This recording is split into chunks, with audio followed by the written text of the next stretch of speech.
جہاں تخت تھے وہاں تکبر تھا، جہاں مندر تھے وہاں نفس پرستی، اور جہاں دل تھے وہ اندھیرے میں بھٹک رہے تھے۔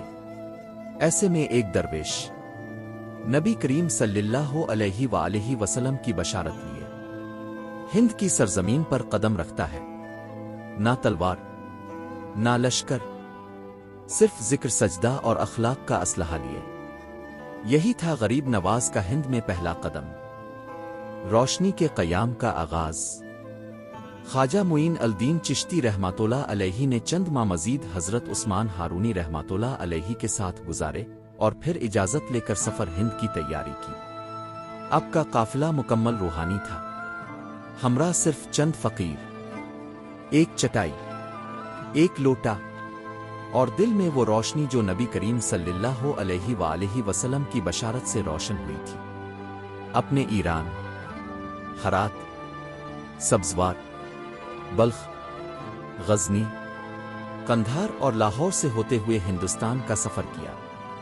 ہر شہر میں قیام کے دوران لوگوں کے دل بدلتے، مجلسیں قائم ہوتی اور اہل دل اب سے ملتے چلے جاتے۔ جب آپ لاہور پہنچے تو شہر میں علم اور تصوف کی بہار آ چکی تھی۔ آپ نے حضرت علی حجویری داتا گنج بخش رحمۃ اللہ علیہ کے مزار پر حاضری دی، وہاں کئی دن قیام کیا، قرآن، درود اور گریہ کے ساتھ۔ روایت ہے کہ اپنے مزار پر بیٹھ کر فرمایا، آئے داتا، تو اہل ہند کا دروازہ ہے اور میں اس نور کو آگے لے جانے آیا ہوں۔ دعا فرما کہ میرا قدم بھی اسی طرح دین کو زندہ کرے۔ اسی رات خواب میں حضرت داتا گنج بخش کی زیارت ہوئی۔ آپ نے فرمایا، معین الہند، ہند کی روح نے تیرے پیغام حق کو خوش آمدید کہا، جاؤ اللہ تمہیں کامیاب کرے گا۔ آپ دہلی کے راستے راجستھان کے علاقے میں پہنچے۔ اجمیر، جو اس وقت کا بڑا مذہبی و سیاسی مرکز تھا، جہاں پرتھوی راج چوہان کی حکومت تھی، آپ نے اسی شہر کو اپنا مرکز بنایا۔ وہاں بت پرستی عام، اخلاقی زوال شدید، اور غریب طبقہ مظلوم تھا۔ ایسے میں ایک خاموش درویش مٹی کا لباس پہنے شہر کے کنارے ایک ٹیلے پر بیٹھتا ہے۔ نہ خطبہ، نہ جلوس، صرف خاموش ذکر، سادہ نماز اور خلوص بھری مسکراہٹ۔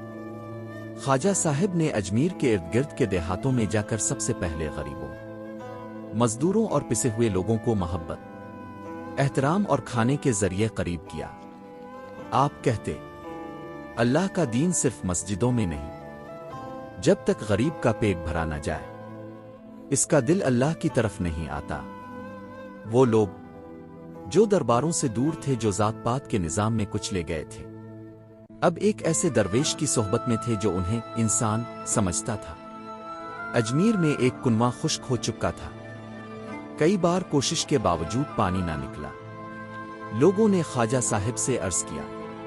آپ خاموشی سے کنویں کے پاس گئے، وضو کیا، 2 رکعت نفل ادا کی اور ہاتھ اٹھا کر دعا کی، آئے اللہ، یہ زمین تو تیری ہے، اسے اپنے بندوں کے لیے نرم کر دے۔ کہتے ہیں ابھی دعا ختم بھی نہ ہوئی تھی کہ کنویں سے پانی ابل پڑا۔ لوگ دوڑ پڑے، پانی بھرا، اور دلوں میں پہلی مرتبہ یہ احساس جاگا، یہ درویش کچھ اور ہے۔ دعوت دین کا آغاز محبت سے ہوتا ہے، نہ کہ جھگڑے سے۔ اصل دین وہ ہے جو بھوکے کو روٹی اور مظلوم کو عزت دے۔ ولی کی سب سے بڑی پہچان دل جیت لینا، بغیر زور اور بغیر گرج کے۔ اجمیر کی گلیوں میں اب صرف لفظوں کی نہیں، محبت کی صدا گونج رہی تھی، اور آنے والے وقت میں یہی محبت لاکھوں لوگوں کو اسلام کی روشنی میں لے آئے گی۔